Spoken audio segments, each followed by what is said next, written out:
sobre futebol e política também. Alguns estados começam a definir agora datas de retorno de campeonatos. Rio Grande do Sul, Rio de Janeiro, Santa Catarina, Minas Gerais e Paraná falam em volta dos jogos, agora já em julho. Em São Paulo, o governo não autorizou nem os treinos dos times por enquanto. O problema ainda maior é o Brasileirão. Com cada estado definindo a sua maneira o retorno dos jogos e sem orientação por parte de um Ministério da Saúde, fica difícil o planejamento de um campeonato nacional. De qualquer forma, o que os especialistas afirmam é que é precipitado falar em retorno aos campos aqui no Brasil neste momento. A epidemia não está sob controle, com mais de 1.000 mortes por dia, como a gente tem observado nos últimos dias. Um cenário bem diferente, inclusive, da Alemanha e da Espanha, por exemplo, que retomaram, sim, os campeonatos. Sobre tudo isso, a gente conversa agora com o Juca Kfouri, que cobre esporte há bastante tempo e apresenta o programa Entrevistas aqui na TVT. E recebemos também os integrantes do coletivo Democracia Corintiana, o Kleber Nunes, que é diretor do Sindicato dos Metalúrgicos do ABC, e o Leandro Bergamin, que é programador e um dos fundadores desse coletivo. Sejam todos muito bem-vindos, é um prazer recebê-los todos. Vou começar pedindo um panorama sobre futebol para o Juca Kfouri. Daqui a pouquinho a gente já conversa sobre democracia corintiana nas ruas, participando de protestos também, por isso a política entra nesse papo. Juca, como é que está essa discussão sobre futebol nesse momento aqui no Brasil? Olha, Thalita, primeiro eu me sinto em casa ao lado do Leandro e do Kleber, e de você, que certamente também é corintiana, para participar desse papo. Se você não é corintiana, Thalita, me desculpe, e que pena para você. Ó, veja bem, pensar em voltar o futebol nesse momento no Brasil, evidentemente, é um assodamento. Não há o que justifique, né? Quando nós estamos ainda subindo a curva. O Brasil é um país tão absolutamente maluco e, como diz o governador do Maranhão, Flávio Dino, vive um presidencialismo sem presidente e é capaz de relaxar o distanciamento social antes de conseguir, de fato, estabelecer o distanciamento social. Só nós, só nós. Bom, agora, como é que o mundo do futebol aceita a justificativa de que não pode voltar quando os shoppings estão reabertos, quando uma série de serviços não essenciais estão em pleno funcionamento nas cidades brasileiras? Fica difícil, né? Vamos pegar o caso aqui de São Paulo. O governador, que parecia ser um obediente das autoridades da saúde, né, começou a ser pressionado pelo capital e abdicou de seguir a ciência. Abriu mão daquelas medidas mais duras e flexibilizou. Porém, como só ia acontecer com ele, por pura questão de marketing e para se colocar contra a figura do genocida que está lá em Brasília e que quer que o futebol volte, ele proíbe até que os clubes voltem a treinar. E aí o mundo do futebol pergunta: meu Deus, por que não podemos fazer uma atividade a céu aberto quando os shoppings estão abertos? Qual é a coerência dessas duas medidas? Não há a menor coerência. Infelizmente, não há a menor coerência. Então você entra no campo do vale tudo. Eu repito, para que o Leandro e o Kleber possam falar. Eu sou terminantemente contra a volta do futebol. A minha posição é radical, mas não por ser extremista. É radical por ser de raiz. Se um jogo de futebol bota em risco uma vida que seja, não faz sentido ter um jogo de futebol. E é claro que, neste momento, um jogo de futebol fará com que vidas corram risco. É isso. Quero ouvir o Leandro e o Kleber, porque inclusive eu vi que os dois concordaram quando o Juca falou sobre ser loucura pensar em retomar futebol nesse momento, os campeonatos. Leandro, vou começar com você. Eu sei que inclusive houve bastante polêmica quando o Flamengo retomou, parece, os treinos no Rio de Janeiro sem comunicar. Como que você vê essa tomada de atitude por parte de dirigentes de clube? Como que você vê o Corinthians se posicionando em relação a esse momento? E quero saber do posicionamento de vocês nas ruas, porque quando a gente fala da crise da pandemia que assola o país hoje, a gente tem que lembrar do governo que também não tem feito nada para que a gente consiga passar por esse momento de uma forma mais tranquila, mais segura. E por isso mesmo vocês têm ido à rua, né? Fala um pouquinho para a gente sobre isso. Bom, eu concordo com o Juca quando ele diz que não faz o menor sentido você ter o futebol colocando vidas em risco, né? O futebol é uma atividade lúdica, uma atividade esportiva cultural e que ele só faz sentido quando a sociedade está gozando de sua plenitude, né? Tendo sua liberdade para as pessoas frequentarem. Tampouco eu vejo sentido num aspecto que pouco se fala também, no fato do futebol ser praticado sem torcida nos estádios, né? Porque a gente sabe que é uma comunidade, mas no ponto de vista nosso como torcedor, como agente ativo que vive do futebol, que sustenta o futebol, né? Que teoricamente é o que faz a TV pagar o que paga pelo futebol, a mídia dá a cobertura que dá, é o torcedor. E você realizar um campeonato para assistir pela televisão, sem o torcedor poder estar presente, eu acho também que é um ato falho. Eu acho que o torcedor tem que ser considerado tanto quanto os jogadores, quanto os profissionais de imprensa e os dirigentes. Nós somos totalmente contra. Até a semana passada o Corinthians se manifestava contra, mas do fim da metade da semana para cá eles já começaram a abraçar um discurso de voltar aos treinos. E outra questão que você citou na abertura, que é muito importante também, é a falta dessa coordenação nacional para essa retomada do futebol é um absurdo, porque os times entrarão em níveis de competitividade diferente, né? A preparação de um clube, por exemplo, do Rio Grande do Sul, que começar a treinar primeiro, vai estar muito mais avançado, o entrosamento dos jogadores, o entendimento da tática de jogo desses jogadores vai estar muito mais avançada e mais desenvolvida do que de outros clubes que vierem a começar a treinar depois, né? Como, por exemplo, seria o caso de São Paulo, que ainda não tem essa autorização. Sem contar nas mudanças que os clubes sofrem, né? Traz jogador, vai embora jogador, tudo isso requer um trabalho de organização dos clubes, né? E com relação às manifestações que nós temos na rua, é justamente por conta disso, né? Tanto o povo, quanto o futebol, quanto qualquer setor nosso, está perdido. Por quê? Porque não tem um controle, não tem um comando, não tem um governo com diretrizes firmes para poder passar para a população as melhores medidas. Talvez se a gente tivesse adotado o isolamento de forma contundente, firme desde o princípio, hoje a gente já estaria saindo dessa situação. E a gente não sai, porque parece que o presidente, o pessoal que o aconselha e está ali do lado, não consegue entender. Você escuta ele falando, a morte é inevitável. Será que é inevitável todo esse tanto de morte que nós estamos tendo? Claro que é evitável.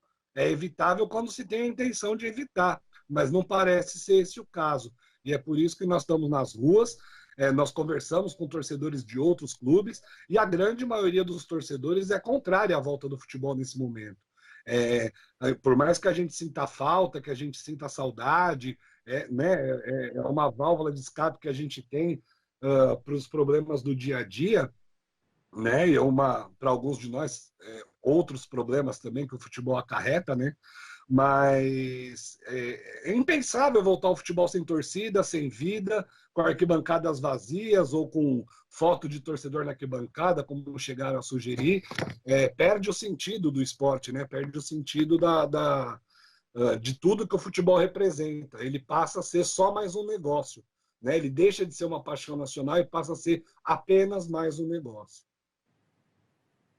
Kleber, quero te ouvir. Você disse, inclusive, que esteve presente nas 3 manifestações que aconteceram já em São Paulo pela democracia, contra o racismo, contra o fascismo. Tem uma imagem bastante marcante da manifestação, não desse domingo agora, mas do retrasado, que vocês estenderam ali no Largo da Batata uma bandeira bem grande do movimento, né? Acho que a gente até consegue dar uma olhada daqui a pouco nessa imagem.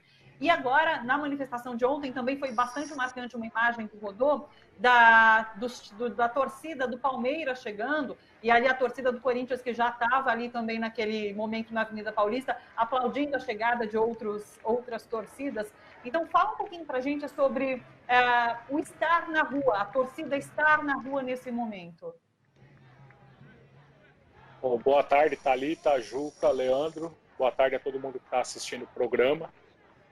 Thalita, assim, a gente tem vindo para as ruas nos finais de semana, e é até uma discussão que a gente faz no nosso coletivo, o coletivo Democracia Corintiana, porque a gente tem diversos companheiros e companheiras dentro do coletivo que não têm condições de estar indo para a rua nesse momento, por serem do grupo de risco. Então a gente fez bastante debate, a gente respeita os que não podem ir para a rua, e quem pode ir para a rua, quem está se sentindo seguro para poder ir para a rua, para se manifestar contra tudo isso que está acontecendo no país, seja do nazifascismo desse governo, seja o governo estadual também, essa situação que a Polícia Militar, sábado nós tivemos mais 2 episódios aí de abuso de policiais aí, então contra o racismo também. Então a gente vem indo para a rua e nossos companheiros que não podem ir para a rua nesse momento, por conta da pandemia, eles estão ajudando a gente pelas redes sociais. Então é muito importante também divulgar, compartilhar os atos que estão acontecendo. Como o Leandro já comentou, o Juca falou também, se nós torcedores de futebol somos contra o retorno do futebol nesse momento, mas eu acho que é bastante importante a imprensa também questionar os jogadores. Acho que o único jogador que eu vi declaradamente falar que não quer, que não apoia, que tem bastante preocupação foi o Nenê no Fluminense. A gente está vendo o que está acontecendo, principalmente aqui em São Paulo, que a gente acompanha mais de perto, mas em outros estados também. Em São Paulo tinha sido feito um acordo no fio do bigode entre os clubes que ninguém voltasse a treinar para todo mundo, quando fosse voltar junto. Então, teve 2 times do interior que já saíram na frente e voltaram para os treinamentos. No Rio de Janeiro, essa divisão que tem entre os 4 times grandes, que o Flamengo e o Vasco querem que volte futebol, o Fluminense e o Vasco não. Então fica nesse debate, o Botafogo e o Fluminense não. Fica nesse debate entre os clubes, mas só que eles não estão pensando, porque não é só o jogador. A gente sabe que teve a reunião com o prefeito de São Paulo na semana passada, amanhã tem com o governador, e pela flexibilização que foi feita aí com o comércio que não é essencial, shoppings e etc., é muito possível que amanhã ele acabe liberando o retorno para os treinamentos do futebol. A gente sabe que os jogadores eles vão chegar com seus carrões, segundo a Federação Paulista está pedindo para eles não irem se trocar no vestiário dos clubes, já é para ir trocado, para não utilizar os espaços, é treinamento individual nessa primeira etapa que eles pretendem liberar amanhã. Só que os trabalhadores dos clubes? Tem muita gente que trabalha dentro dos clubes que não aparece, que não tem as mesmas condições que os jogadores, por exemplo, que vão estar se arriscando sem a necessidade. Então, para a gente que é torcedor, a gente acha que não é o momento de voltar ao futebol ainda. Tem alguns dirigentes que estão querendo comparar o retorno do futebol na Europa, por exemplo, a Alemanha já retornou, mas eles estão num outro patamar da pandemia. O Brasil não chegou ao pico ainda, agora com essa flexibilização que teve da quarentena. Tem especialistas da área da saúde estão afirmando que daqui 15 dias vai estar feia a situação aqui no país. São Paulo é o estado que mais morreu gente da Covid. A subnotificação é imensa. Então, assim, a gente tem todas essas preocupações, por isso que a gente acha que não é o momento de voltar ao futebol agora. Então, tem que esperar mais um tempo, suspende todos os campeonatos, adia, não tem problema nenhum. O torcedor quem é amante de futebol, quando retornar, vai estar lá junto de novo com o seu time, vai estar torcendo e empurrando. Mas o momento agora é as torcidas se unirem e ir para a rua contra tudo isso que está acontecendo, esse desmantelo que está acontecendo no país e no estado também. E hoje a gente sabe que o foco é o governo federal aí com esses desmandos todos, mas aqui no governo do estado também tem problema, na cidade tem bastante problema. E uma coisa também para ficar registrado, um dos símbolos, pelo menos para mim, que cresci dentro do Pacaembu assistindo os jogos do Corinthians, não tinha arena ainda, hoje é um hospital lá dentro do Pacaembu, está morrendo gente dentro de um campo de futebol. Como é que o torcedor vai comemorar um jogo do seu time sabendo que dentro de um campo que é histórico aqui na cidade de São Paulo, tem pessoas, pais e mães de famílias morrendo, médicos e enfermeiros e o pessoal da área de saúde trabalhando dentro do estádio de futebol. Então não é prudente voltar nesse momento os jogos de futebol, não, nem os treinamentos. Teria que ficar suspenso por mais um tempo até a curva começar a baixar, conforme os especialistas vêm demonstrando no dia a dia.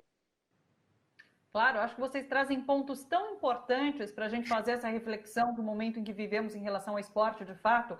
Juca, inclusive atletas, ex-atletas, pessoas do meio do esporte assinaram um manifesto, né, que é o Esporte pela Democracia. Você é um dos que assinaram esse manifesto. Eu queria que você falasse um pouco sobre isso para a gente.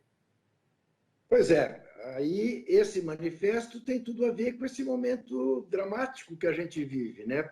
De democracia em risco e de acirramento de práticas racistas, né? Como a gente viu o estopim nos Estados Unidos, mas como a gente vê diariamente acontecer no Brasil, né? Nós sabemos que quem mais morre fruto de violência policial é a juventude negra, né? E os atletas, enfim, pelo menos os ex-atletas, na sua maioria, né, acordaram para a necessidade de se posicionar. Como quem inspira a democracia corintiana, Dr. Sócrates, Vladimir, Casagrande, fizeram no começo da década de 80. Porque aí, Thalita, a gente volta àquela velha questão, né, dos alienados que acham que futebol e política não se mistura quando são faces da mesma moeda, né? E eu sempre digo isso, a pior maneira de você fazer política é dizer que você não está fazendo política, né? O João Avelange passou a vida inteira dele se justificando dessa maneira. Ele dizia, a FIFA é uma organização suprapartidária. Ela não tem nada a ver com política, né? E, na verdade, ele andava de braço dado com os ditadores da África, com os ditadores da América do Sul, fez uma Copa do Mundo na Argentina sob uma ditadura ferocíssima do general Videla, né? Que morreu preso depois, porque na Argentina a anistia não foi para os dois lados, como se fez aqui no Brasil, e aqueles culpados por violência do Estado, né, acabaram punidos. E esse documento, esse manifesto, tem esse caráter de inserir definitivamente o esporte nessas duas lutas, né, contra a fascistização do país e como uma tomada de consciência antirracista, né? Quer dizer, que vai além das palavras de ordem. Vidas negras importam. Mais do que isto, não basta você não ser racista.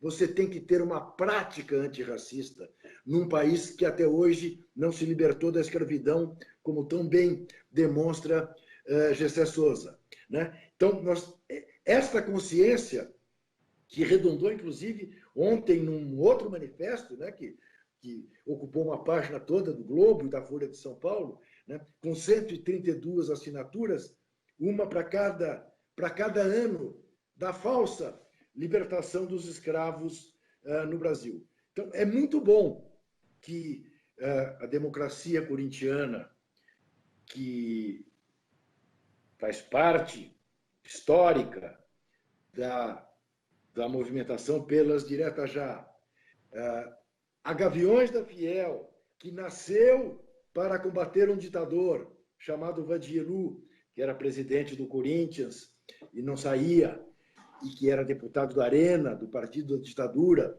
e mais grave do que isso, tinha um sítio no qual eram torturados presos políticos, né?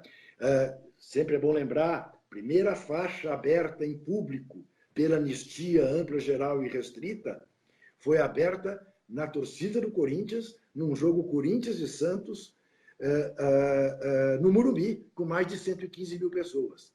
De um lado, Chico Malfitani e Antônio Carlos Fon. Chico Malfitani, que apesar de ser do grupo de risco, diferentemente dos dois jovens que vemos aqui, apesar de ser do grupo de risco, tem ido às manifestações, né? E depois, se você quiser, eu posso expor um pouco como eu olho para essas manifestações. E do outro lado, um torcedor do Santos, Carlos McDowell, que veja que coisa rica e que não é uma mera coincidência. É irmão de Samuel McDowell. Um dos dois advogados, Samuel McDowell e o Marco Antônio Barbosa, que levaram à condenação do Estado brasileiro pela tortura e morte de Vladimir Herzog. Né? Então, você querer dissociar o esporte da política, basta ver com esses poucos exemplos como são coisas indissociáveis. E é muito bom ver o esporte, né, participando disso e que um movimento de alas de torcedores, né, signifiquem um estopim, né, para mostrar para os fascistas que as ruas não são deles, né, a todo risco. Eu te confesso, eu vejo com maior preocupação. Eu tenho 2 filhos que vão às manifestações, né? Eu vejo com preocupação, mas, ao mesmo tempo, eu tenho que entender quando eu vejo as pessoas me dizerem: mas, Juca, eu sou obrigado a tomar um ônibus lotado para ir trabalhar, por que eu não posso ir para a Avenida Paulista me manifestar? Eu não vou ver o golpe da janela. Outro que me disse uma frase que me calou profundamente, até por eu ser de uma geração que sabe bem o que é isso. Eu prefiro morrer da Covid-19 sob tortura. Né? E como nós estamos diante, eu acho que cada vez menos, felizmente, exatamente pela reação da sociedade brasileira nesse momento. Mas de uma país, é muito rico que aconteçam essas coisas todas. O Juca já coloca como essa resistência tem sido importante, tem de fato mudado um pouco os rumos da política no país. O que eu quero saber do Leandro e do Kleber é se a democracia corintiana vai continuar nas ruas, porque a gente viu que as torcidas assumiram um protagonismo muito grande nessas manifestações, ao lado do movimento antirracista e do lado de movimentos populares também, mas as torcidas têm um papel fundamental nesse momento nas ruas. Vocês pretendem continuar nas ruas? Olha, Thalita, pode responder, Kleber. Bom, Thalita, já fazem 3 semanas que nós estamos indo organizadamente para as ruas, só para ressaltar também, ficar registrado, Juca, todas as orientações que a gente passa para o pessoal que tem ido distanciamento, uso de máscara obrigatório, álcool em gel, tem grupos da saúde que têm ido junto com a gente, que estão distribuindo álcool em gel, máscara para quem não tem, mas a grande maioria vai de máscara. E a gente procura manter esse distanciamento, sim, só que tem momentos que acabam aglomerando um pouco. A gente sabe desses riscos, sim. E a gente tem orientado para que quem não se sentir seguro ou for do grupo de risco, não ir para a rua. E a gente vai continuar assim. Enquanto tiver esse risco de acabar com a democracia, e a gente tem visto aí no dia a dia, né? Ataques ao STF, ataques à própria imprensa, tudo coisas que o fascismo vai fazendo, acabando com a liberdade de expressão das pessoas, acabam nos acusando de comunistas, de baderneiro e tudo mais. E o mais preocupante que eu tenho visto nos últimos dias são militares da reserva, das Forças Armadas, soltam um comunicado, uma nota, em defesa ao governo, e eles que deveriam de lutar pela soberania do país, está vendo acabar com tudo. Então, assim, enquanto tiver esses riscos todos, principalmente para a democracia, tem o racismo, tem o machismo, tem a homofobia, tem diversos outros temas, mas o principal é o ataque à democracia que nós estamos vendo no dia a dia. As torcidas organizadas, os torcedores, os coletivos, nós vamos estar na rua sim. Então, cada vez mais está juntando mais torcidas, está juntando mais a população. Tem pessoas que não torcem para time nenhum. Eu mesmo trabalho numa fábrica aqui no ABC, sou diretor do sindicato, como você falou no início. Diversos trabalhadores que me viram nas manifestações têm pedido para avisar o horário, o local, como é que vai ser, e que querem ir também. Querem se manifestar a favor da democracia contra esse governo que está aí. Leandro, quero te ouvir também. Eu complemento dizendo, justamente pegando o gancho da fala do Juca, né, onde ele fala que o trabalhador está indo pegar ônibus lotado e metrô lotado todo dia, né? Ele não está sendo privado. Quem está sendo privado é quem tem uma condição um pouco melhor de poder fazer um home office, né? De poder estar... ou então alguém que está numa situação pior, que está com um contrato suspenso, né? Que está afastado do trabalho.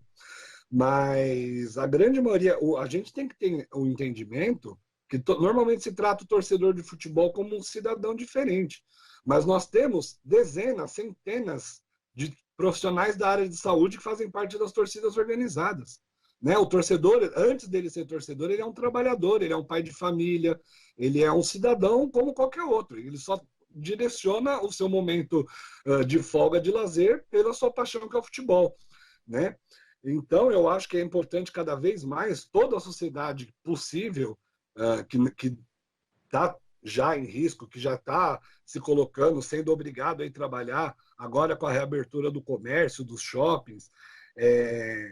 Nós estamos vendo o vírus matar muita gente, mas o verme está matando muito mais gente que o vírus. Né? O verme está matando a floresta amazônica, o verme está matando as praias, o verme está matando a população indígena, está matando os quilombolas, né? Ele está matando as almas das pessoas de ódio, né? Envenenando as pessoas a odiarem seus vizinhos, a invadir hospitais, a praticar atos contra os poderes democráticos, né? Os poderes da República, atacando a nossa Constituição. E a gente vai poupar da Covid? Vai poupar da Covid e vai morrer na mão desse desgoverno. Vai morrer de fome, vai morrer de falta de atendimento médico, por outras doenças. Então, eu acho importante que as pessoas tenham consciência, né? Desde a primeira manifestação, o que foi chamado foi: se você tem condições, se você está numa situação que não vai colocar a sua vida em risco, que você não vai contaminar as suas famílias, vamos para a rua, né? É isso que a gente tem feito, é isso que a gente tem aconselhado as pessoas. Se olharem nas nossas redes sociais, antes das manifestações, nós publicamos um guia bonitinho, com vários itens de segurança para se prevenir da Covid, para se prevenir também da opressão policial, porque a opressão policial também é uma doença da nossa sociedade, especialmente aqui em São Paulo. É uma polícia de pouco diálogo, é uma polícia de pouco entendimento, de pouco bom senso, né? E, como o Kleber citou, esse fim de semana aí nós tivemos 2 casos que se tornaram públicos, porque são casos que acontecem todo santo dia em todos os bairros periféricos da nossa cidade e das grandes cidades do Brasil como um todo, né?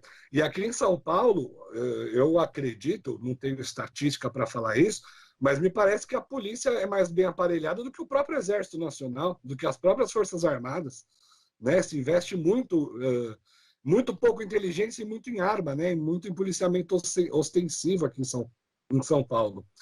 Então, a gente pede que as pessoas tenham responsabilidade, cada um é adulto, cada um sabe da sua consciência, e o movimento que surgiu dos torcedores é porque os nossos vizinhos, nossos amigos e nossos parentes estão morrendo, né? Nós tivemos aí, só nos Gaviões da Fiel, se não me engano, foram 14 mortes por Covid, só de filiados, de membros ativos do Gaviões da Fiel.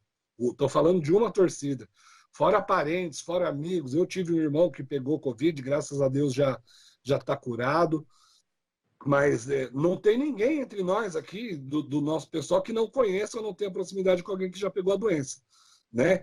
Mas, por outro lado, também não tem um que não tenha sido afetado pelas medidas horríveis desse governo, seja o estudo dos seus filhos, a saúde pública. Então, eu acho que a gente precisa combater essas 2 doenças que estão matando o nosso país.